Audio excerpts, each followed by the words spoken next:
Some people who watched the Democrat response to the president's State of the Union address last night said it was a ridiculous attempt to reinvigorate failed policies with empty rhetoric. Other people said it was powerful and intelligent because they didn't want anyone to find out they were actually watching the Fantastic Four on AMC when they're clearly too old to enjoy movies with characters named Mr. Fantastic and Victor Von Doom. But what you may not realize, and wouldn't care about if you did, is that the speech that was delivered was actually a second draft that was hurriedly assembled after a first version was thrown away. The Daily Wire has exclusively plucked that first version from a flaming dumpster. It reads in part, quote, "Hi, everyone. Many of you are probably looking at me right now and thinking, wow, she's pretty hot for a governor of Michigan, and I agree. But you might still wonder, what can she have to say in defense of Democrat policies when President Trump has restored the job market, boosted the stock market, killed some major terrorists, and signed some new trade deals just since January? Well, it's a good question. And the truth is, I really got screwed when they gave me this thankless task. But is having a good job anywhere near as important as ensuring that a transgender woman can be called by the right pronoun in the few years he has left before he kills himself? And sure, before Donald Trump took office, some of you may have been unemployed to the point of despair and addiction, but could you really understand your white privilege without a Democrat president constantly explaining it to you? And yes, Trump has restored the military and shored up our borders, but does that make up for the fact that he wanted Ukraine to investigate the unbridled corruption of one of our incredibly boring candidates? It was at this point, apparently, the speechwriter was fired for some reason.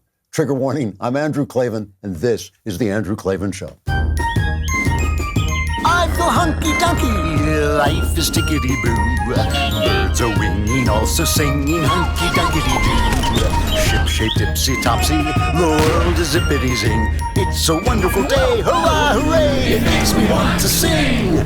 Oh, hurrah, hooray! Oh, hooray, hurrah!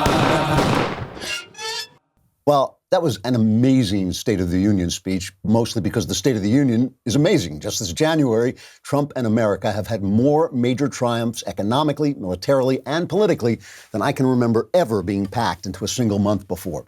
And there was lots of Trumpian showmanship and weepy drama, all of which was great. But buried deep in the speech was one upbeat statistic that maybe moved me more than anything else. That's the fact that American deaths by despair, by drugs and alcohol and suicide have dropped for the first time in 3 years. The fall in American life expectancy due to those deaths by despair was for me an inarguable rebuke to the leaders and elites of the Obama years.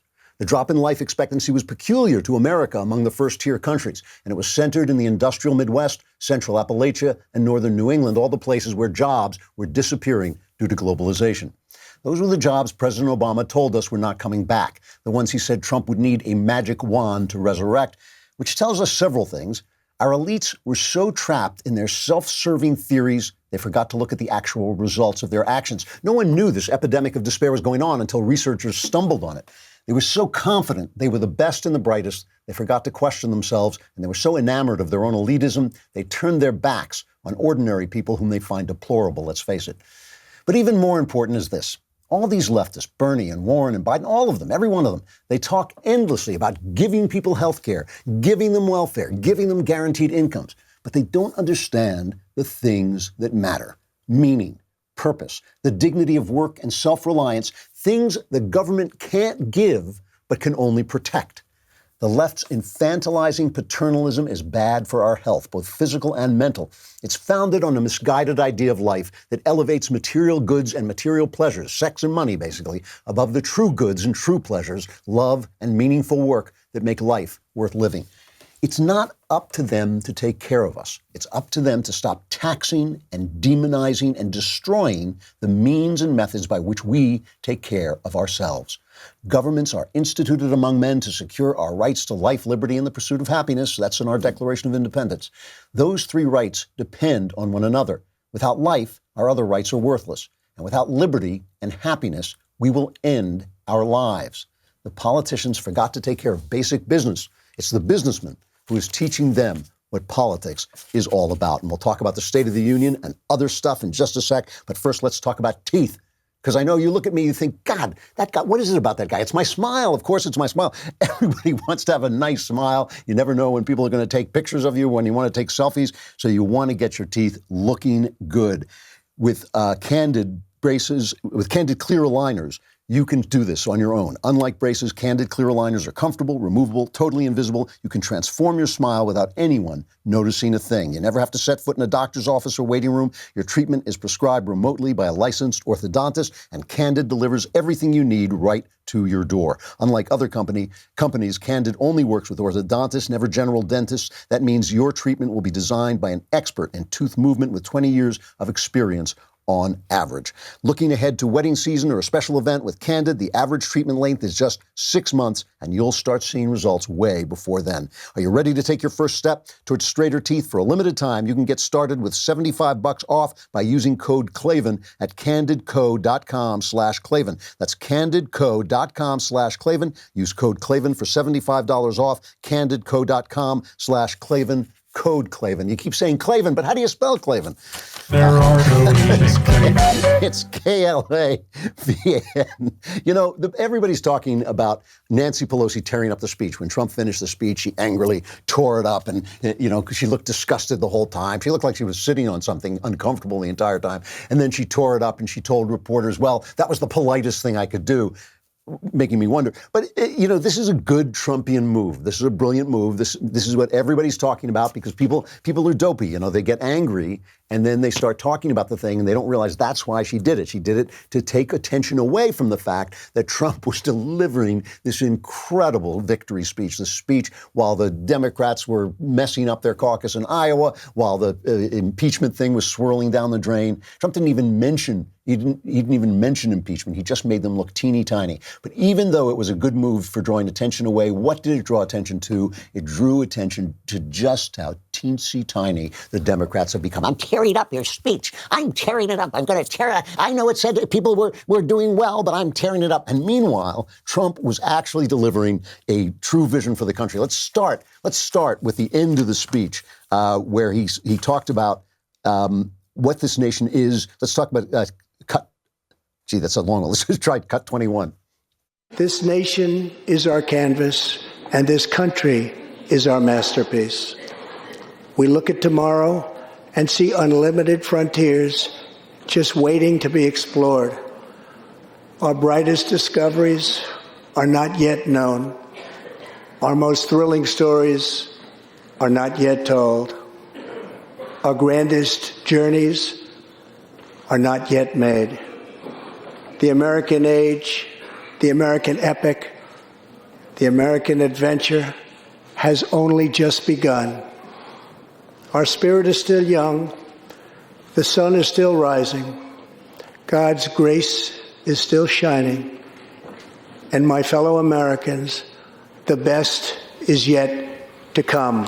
Now, that was the end of the speech where he was giving you a vision of America, and this is where Pelosi, after he says that, well, he tears up the speech. I don't care if the best is yet to come. But you cannot miss the fact that he was delivering a vision of America, talking about all the great men and women who have made this country what it is, talking about Thomas Edison, talking about Martin Luther King, talking about all the people who made this country what it is, because the country is in motion. The way the Democrats work is they remove the element of time, the dimension of time, from everything they say. So any sin that was ever committed is still there, and they don't talk about the movement into our great idea, what Martin Luther King said, living out the meaning of our creed. And that was what Donald Trump was talking about. And when he talked about that, he never mentioned impeachment, and I thought that was brilliant. The New York Times, see, they're smart, the New York Times. They know what's going on. Their headline said, he never mentioned impeachment, but it was all about impeachment.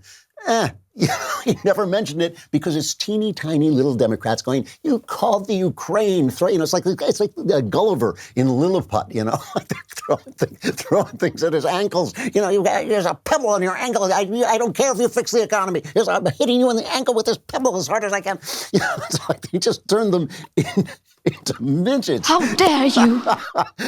He turned them into midgets. He didn't even mention it. And this vision of America as being in motion into the heart of its great idea, in living out the meaning of its creed, moving from the places where everybody was imperialist to where we're not imperialist, where everybody was racist to where we Americans are a multicultural, multi-ethnic country. All of that showing us that movement is still going on and he has become part of it. That's a rebuke to the New York Times and their 1619 project. That makes them look like, you used to hold slaves 200 years ago and we're going to hit you in the ankle. But that is a rebuke to Bernie Sanders and his everything is unfair and all these people are rich and I'm not. And he is, but you're not. The politics of envy. This is a rebuke to all the Democrat vision, the Democrat vision of this country as a bad, bad thing. And some of the Democrats are beginning to catch on. And we're going to talk about that, too, coming up, because that is an important aspect of what Trump was doing. So let's take a little bit and get into this. As I was watching this, because you know me, I'm always thinking about romantic poetry. I was thinking about a letter that John Keats, the great poet John Keats, wrote to his fellow great poet, who he didn't like very much, Percy Shelley. And he was criticizing some of Shelley's writing, and he told him to load every rift of your subject with ore. In other words, don't just say pretty things, don't just use rhetoric, don't just be flowery.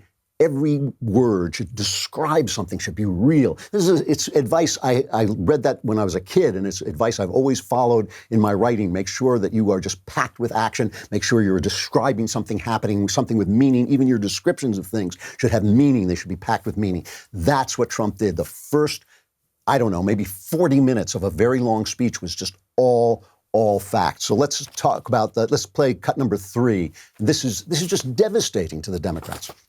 Since my election, we have created 7 million new jobs, 5 million more than government experts projected during the previous administration.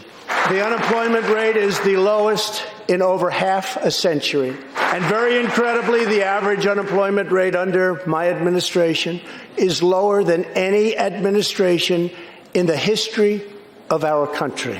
If we hadn't reversed the failed economic policies of the previous administration, the world would not now be witnessing this great economic success. The unemployment rate for African Americans, Hispanic Americans, and Asian Americans has reached the lowest levels in history. African American youth unemployment has reached an all-time low. African American poverty has declined to the lowest rate ever recorded. That's the stuff. That's what Nancy Pelosi is tearing up. See, you can't make that speech until you've done that stuff. This is the thing. That's not a speech you can just make. You can make any. You can use all kinds of rhetoric, all kinds of flowery statements. I don't know if you remember when Obama would make a State of the Union. They used to cut them together. Conservatives would cut all his State of the Union speeches together because they were all the same. They were all rhetoric. They were all rhetoric because the things that he was doing weren't working and he wouldn't change. But that was as if, there was like an invisible man standing behind Trump, hitting Nancy Pelosi over the head with a mallet every time he She's delivered become a crazed lunatic. Well, no wonder she become a crazed lunatic. Every time it was like another fact, another thing I've done. You can't make that speech until you've done it. So everybody talks about his showmanship, and his showmanship is great. The wife reunited with her military husband, Jody Jones, the guy whose brother was murdered by an illegal alien in a sanctuary state in California. It was here. Trump's going to back a bill allowing people to sue sanctuary states, and the little girl who survived a premature birth, just talking about the fact that life is viable so much earlier now. A rebuke about, there's a wonderful line where he said, Democrats and Republicans all agree that life is an important, magical thing. Yeah, not so much. But it was always to me the facts that really reached me, and the fact that those things were in the context of the failure of Obama. Let's play cut number 2. In just 3 short years, we have shattered the mentality of American decline, and we have rejected the downsizing of Americans' destiny. We have totally rejected the downsizing. We're moving forward at a pace that was unimaginable just a short time ago, and we are never, ever going back. I am thrilled to report to you tonight that our economy is the best it has ever been. Our military is completely rebuilt, with its power being unmatched anywhere in the world, and it's not even close. Our borders are secure. Our families are flourishing. Our values are renewed. Our pride is restored. And for all of these reasons, I say to the people of our great country and to the members of Congress, the state of our union is stronger than ever before. That is just, brilliant stuff. I mean, again, you can't make that speech until you've done that stuff. And he puts it in the context of the fact that Obama and his experts and his wise leftists left this country in the lurch. You remember when he made his inaugural address and he talked about American carnage, and we said, oh, that's very dark. That is very, oh my, that's dark. Well, it was true. It was true. The suicides, the deaths by despair were proof that he was right. They didn't care about those people because they deplore them, and they didn't care about the facts because they had their theories. That's classic leftism. Yes, it works in fact, but will it work in theory? That's the important thing. And their theories were just no good. Great moment, and a really important moment, going back to this idea of vision, was the moment when he introduced the little boy who wants to be in Space Force. This was great. And then introduced his great-grandfather, who is one of the Tuskegee Airmen. And we had one of the Tuskegee Airmen on the show. They're heroes of mine because I learned to fly and I follow the history of flight. And it was just a very moving story of these black guys fighting for a country that was still quite racist, that still had embedded institutional racism, and yet they went out and fought for it. And in doing so, they not only took out the Nazis, they also made our country better. It's just an incredibly moving experience. And he drew the right message from that introduction. Obviously, the great stuff was the visuals and the showmanship, but I got to play the part where he then reacted to this as cut number 6. From the Pilgrims to the founders, from the soldiers at Valley Forge to the marchers at Selma, and from President Lincoln to the Reverend Martin Luther King, Americans have always rejected limits on our children's future. Members of Congress, we must never forget that the only victories that matter in Washington are victories that deliver for the American people. The people are the heart of our country. Their dreams are the soul of our country, and their love is what powers and sustains our country. We must always remember that our job is to put America first. And that is a beautiful passage because it's got two things going on there. One is he's just introduced this great-grandson of one of the African-American Tuskegee Airmen. And so he's showing you that we live in time. We live in this movement into the heart of our idea. We don't live in slavery days. We don't live in the things that the sins that not just we committed, but all the world committed. We don't live in that. We live in the fact that we move forward according to our ideas, right? So when he talks about he's talking about the movement, he's talking about all the great people who have moved things forward because they cared about the people. And who is he talking to when he says that? He is talking to the guys in the Senate impeaching him. He's talking to them wasting their time on this stuff. And it makes them look like Lilliputians. It makes them look like little tiny people running around doing little tiny stuff while he is moving the country forward. And, I'm going to get into not just the Democrat reaction and the press reaction, which is the same thing, but, also what they think the people are thinking. What do they think the people think? I do have a job and I do have my dignity and I'm not addicted to opioids anymore and my kids aren't killing themselves. But the Ukraine, it's that Ukraine. I'm really worried about Ukraine. Finally, I got to mention the Rush Limbaugh thing. He introduced Rush and he had Melania put the Medal of Freedom on, the highest civilian honor you can get. And this was incredibly moving to me personally. And what I thought of there was a quote that moved me as a little kid by Ralph Waldo Emerson. If the single man plants himself indomitably on his instincts and there abides, this huge world will come around to him.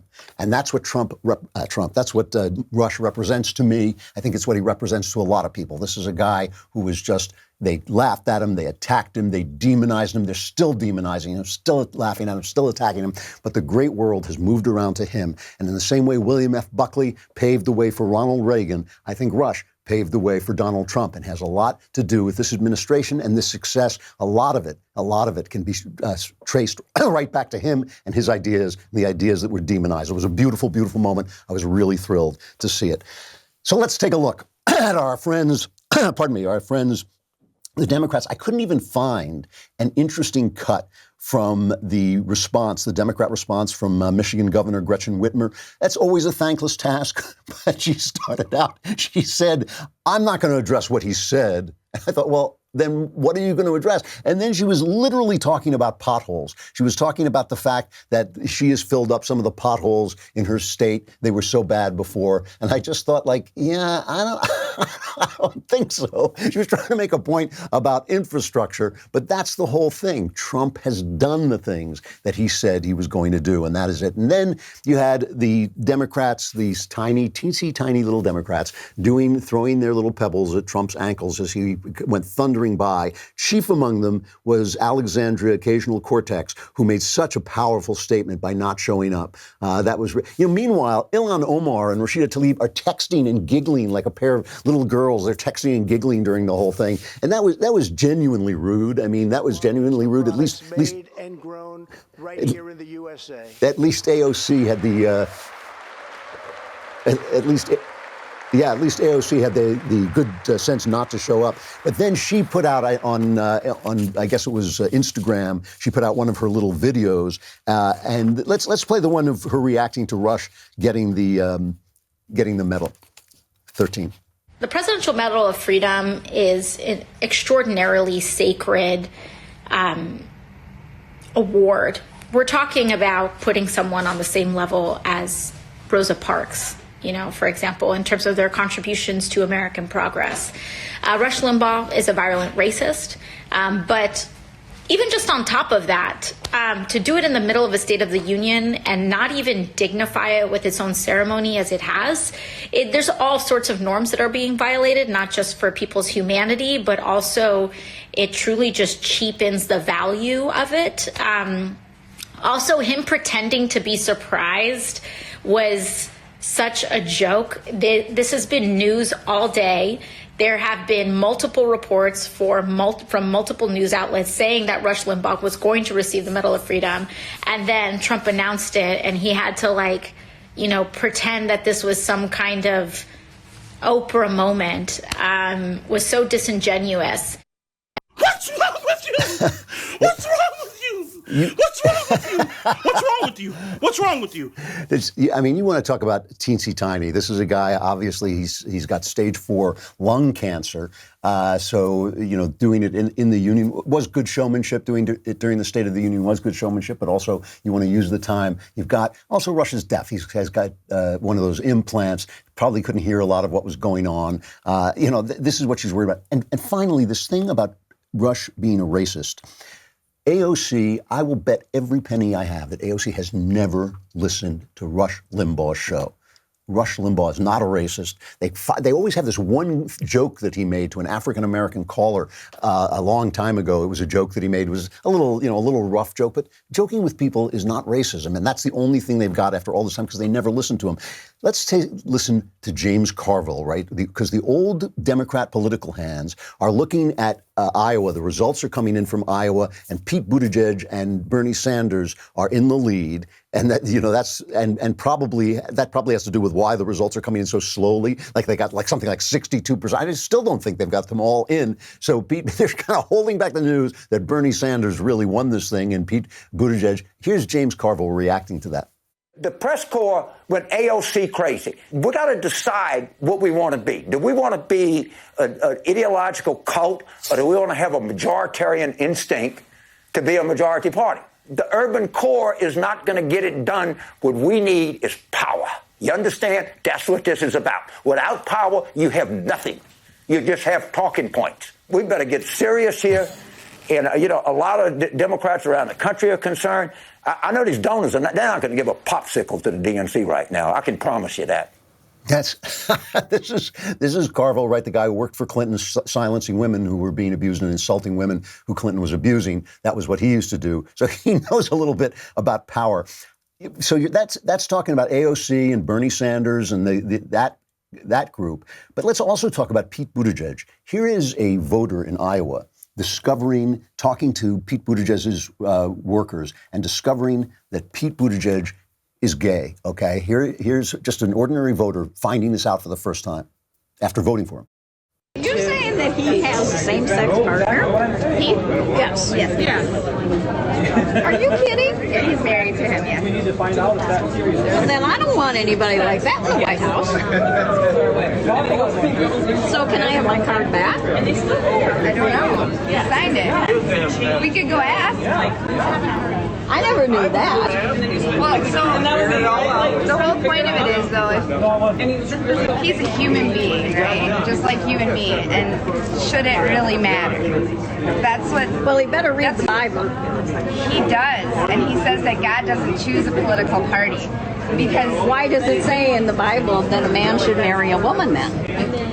Well, I totally respect your viewpoint on this. I so totally do. But I think that we were not around. How come this has never been brought out before? See, that was the line in there. And you guys know that I'm not doing this to attack gay people. It has nothing to do with that. It is the fact that these are deeply held convictions that people have, deeply held religious convictions. And the idea on the left, and you see this in the news, nobody ever talks about it. They don't even talk about the fact that Pete Buttigieg is gay and married to a man. They do not talk about that even on Fox News. They don't discuss it. How can they not discuss it? As if it's not going to matter. They think they're going to bully people into not caring. They think they're going to keep it secret. I mean, that is that woman's reaction, that she didn't know about this. Buttigieg was doing well with older voters in Iowa because they thought he was a nice young man, and a lot of them probably weren't paying attention to this. But ultimately, over time, this is something that comes out. Not attacking Buttigieg for his homosexuality, just saying these are convictions that people have. They're religious convictions. They're not going to turn up and vote for him. He's not going to become president of the United States. He is not going to become president of the United States, at least not now, not in this election. It's just not going to happen. I can tell you that flat out. And so that's the guy is in the lead. And I think because a lot of the unreported districts are from Des Moines, I think it's Bernie really is going to come up from behind by the time it's all over. And that's the other thing. People are largely against socialism in this country. They're trying to tell us that Bernie is not, he's the nice socialism, the socialism that just turns countries into Norway, where they invented the paperclip, you know. I mean, listen, capitalism is rough and tumble. Capitalism takes a rough and tumble people.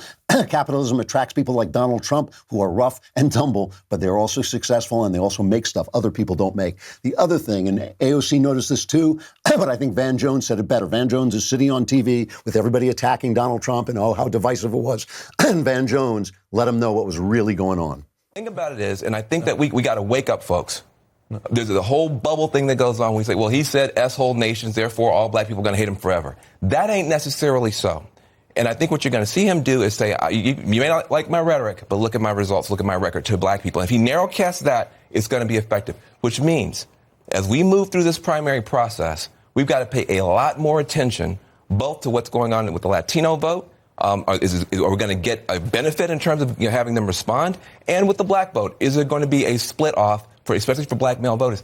We got to be clinical about this stuff. We get so emotional about it. That was a warning to us, a warning shot across the bow of Democrats that he's going after enough black folks to cause us problems. It's not just the white suburban voters. He's going after black votes.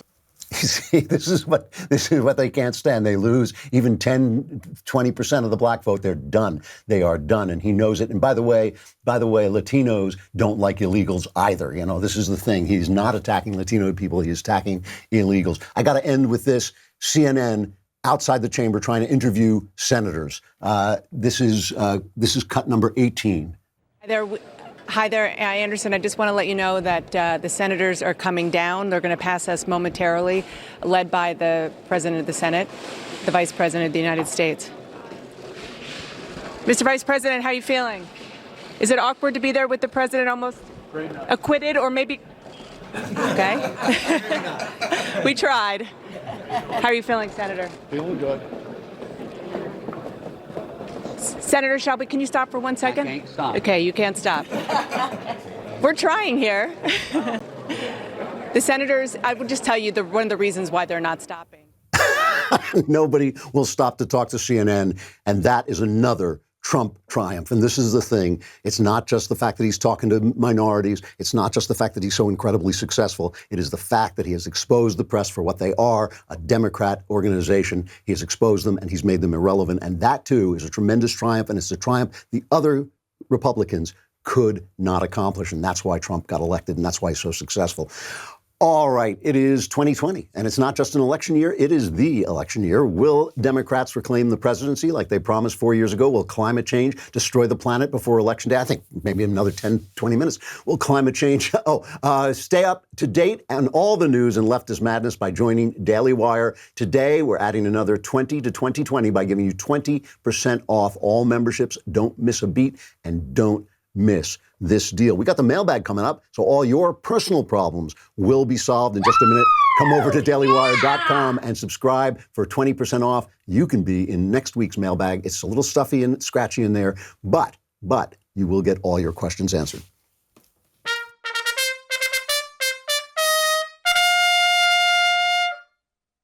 Mailbag. All I ask is that we get that scream in before I do the mailbag. All right, from Patrick.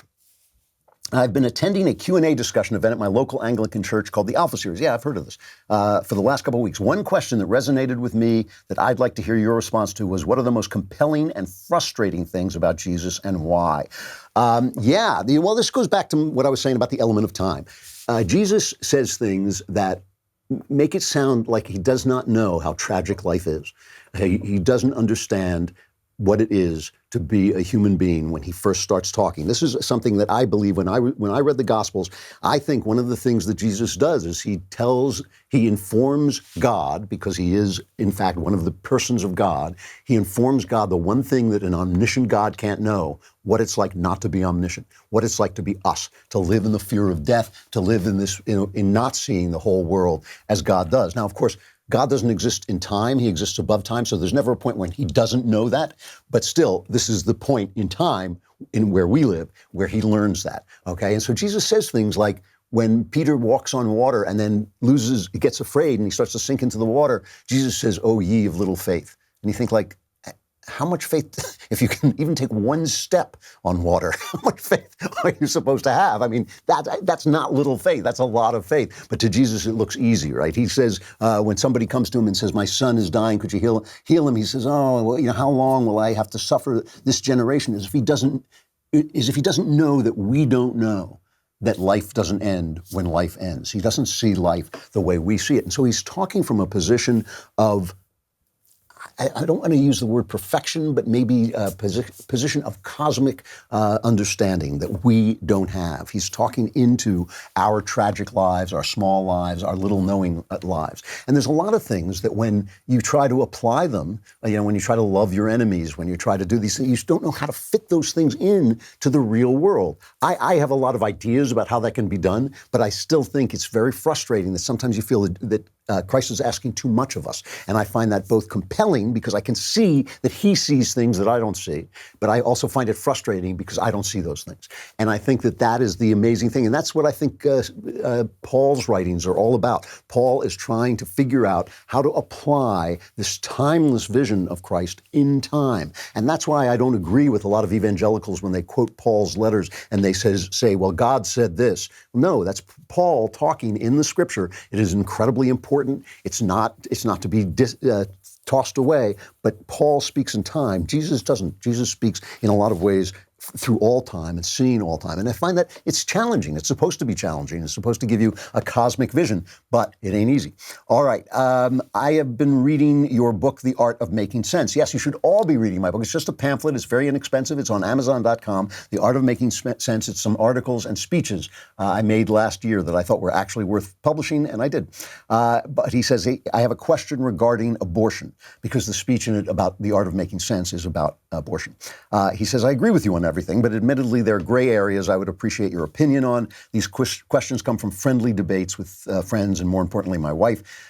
First, he has two questions. One is, when does life begin? And the other is, how can we legislate against abortion? The second question to me is much more interesting. I think life begins, look, in the Catholic Church, they say you shouldn't even use birth control because that's interrupting life. But I think for the purposes of legality, we have to say that life begins when, an egg is inseminated, when the sperm and the egg come together. That is when life begins. And he talks about the fact that you can take drugs that keep that fertilized egg from adhering to the walls of the womb, and so it can't grow. And so is that really life beginning? That's getting very legalistic for me. For me, when the egg is fertilized, that's a life. You have now got all the elements that you need. Again, talking about time, right? It exists in time. Everything that is needed to make the person that is going to become is there. That's the reason I don't agree with the Catholic Church. I think it is that moment when the egg is fertilized, every single thing that you need to make that individual life, the DNA is there. And that's when I think, that's now a new person that has to be respected as a life. The question about legislation is a really important one, because I think this is one of those things where you ask yourself the question, well, what are you going to do? You're going to arrest a woman who has an abortion? You're going to arrest the doctors?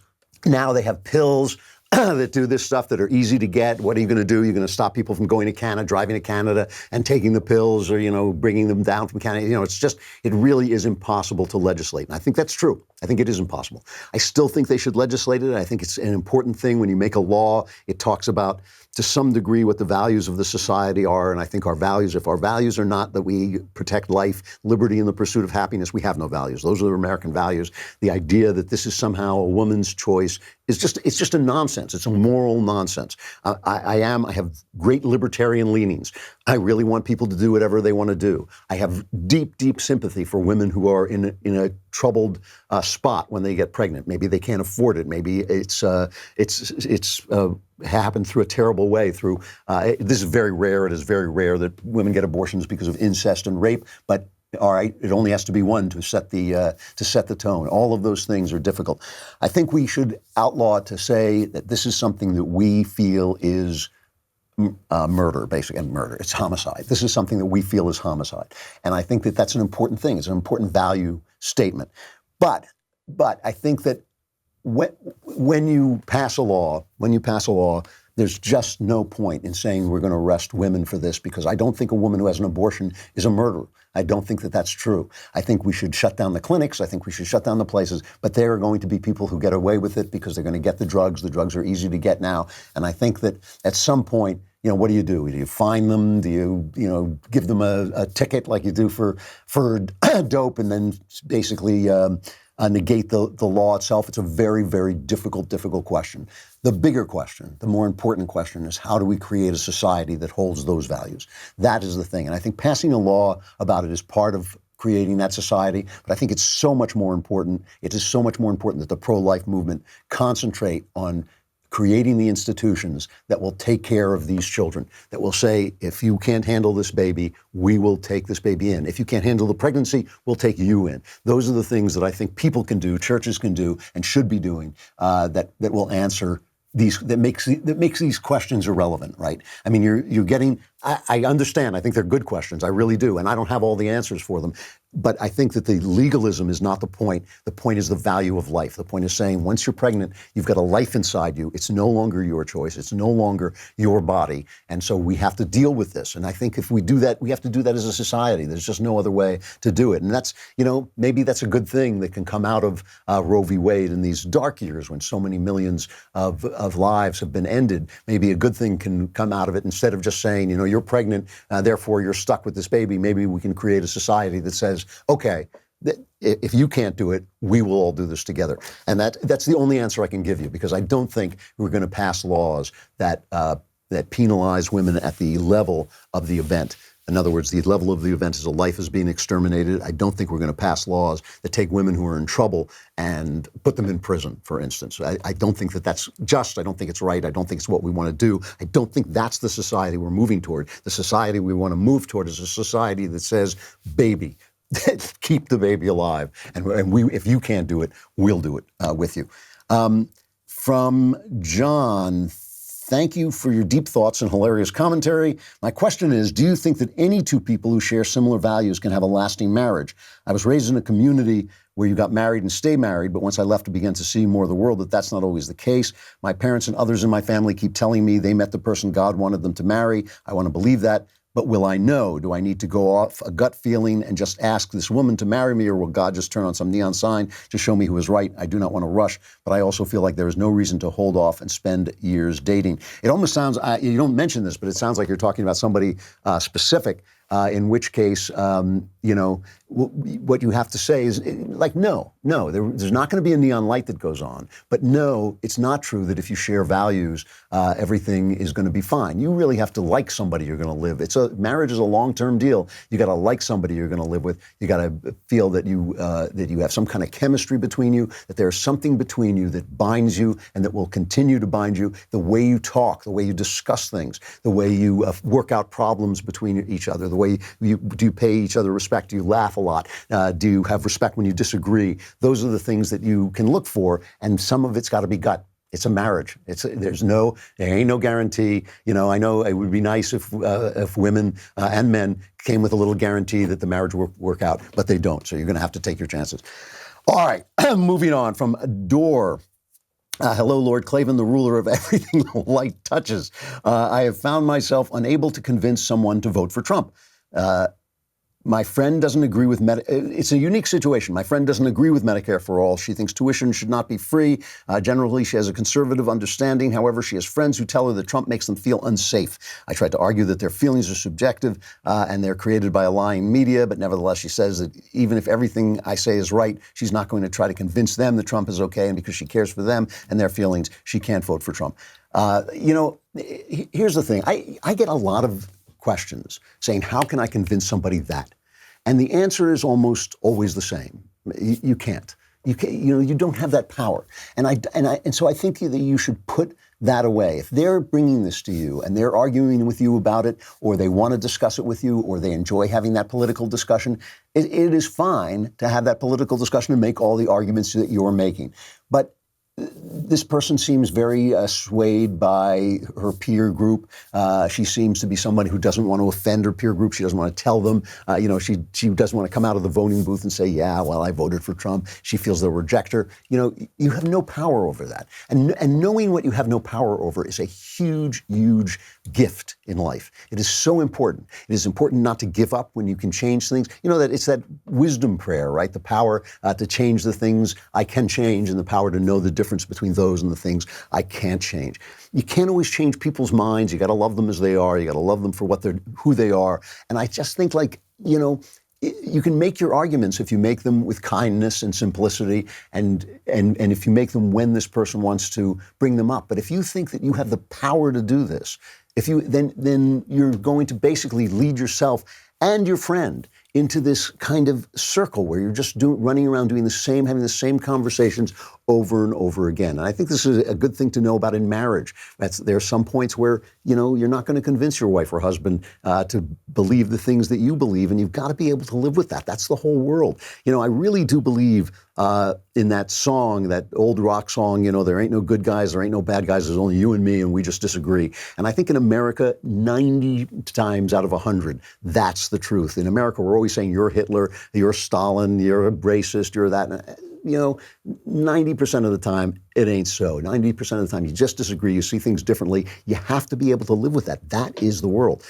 All right, from Alan, I am a married man with no children. Recently, my wife has been struck with a hard case of baby fever. A lot of our relatives are having babies, and now she wants to have one too.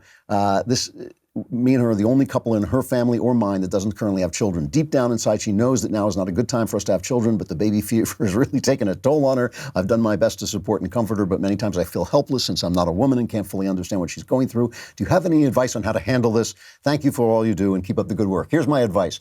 If you're in college, if you're still in college, tell her you got to wait till you get out of college. If you're not out of college, give her a baby, have a baby. And then when you have that baby, have another baby. Babies are great. Babies bring their own reason for being into the world. My father used to say, every baby is born with a loaf of bread in his mouth. I think his father used to tell him that. That means you will find a way to take care of them.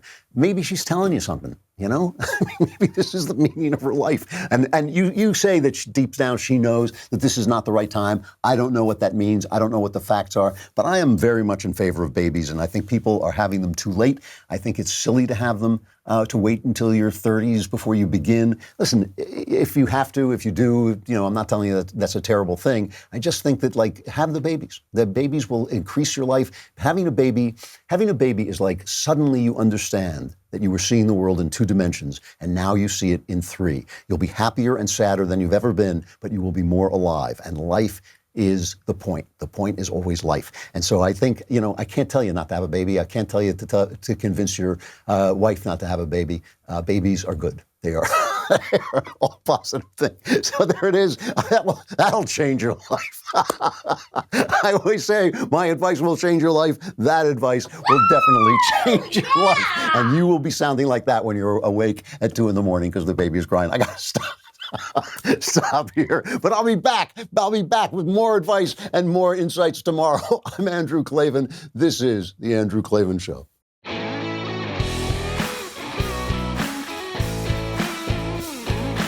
The Andrew Klavan Show is produced by Robert Sterling and directed by Mike Joyner. Executive producer, Jeremy Boring. Senior producer, Jonathan Hay. Technical producer, Austin Stevens. And our supervising producer is Mathis Glover. Assistant director, Pavel Wydowski. Edited by Adam Sayevitz. Audio mixed by Robin Fenderson. Hair and makeup is by Jesua Alvera. Animations are by Cynthia Angulo. Production assistants, McKenna Waters and Ryan Love. The Andrew Klavan Show is a Daily Wire production. Copyright Daily Wire 2020. President Trump delivers the greatest State of the Union address in American history. That's no exaggeration. It presented one clear vision of America. We're now seeing an opposite vision of America cropping up in the radical socialist view of the Democratic presidential field. We will examine the difference between those visions and how to argue for one over the other, plus a whole lot more. Check it out on The Michael Knowles Show.